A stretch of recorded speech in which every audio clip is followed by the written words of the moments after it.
Pozeral som na správy a videl som, že konečne Donald donútil Európsku úniu, aby začalo financovať svoj vlastný zbrojárenský priemysel. Nemci vraj odsúhlasili 600 miliard dolárov na vyzbrojenie svojej nemeckej armády, čo sa vraj Rusom veľmi nepáči.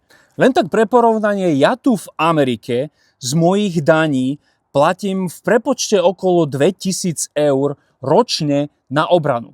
Tu v Amerike už malé deti v škole vedia, že freedom is not for free, ako sa hovorí. Takže sloboda nie je zadarmo. Treba za to platiť. A som veľmi rád, že Donald Trump dotlačil NATO a hlavne Nemecko, Francúzsko, ale aj iné štáty spoločne, aby začali konečne financovať svoju obranu.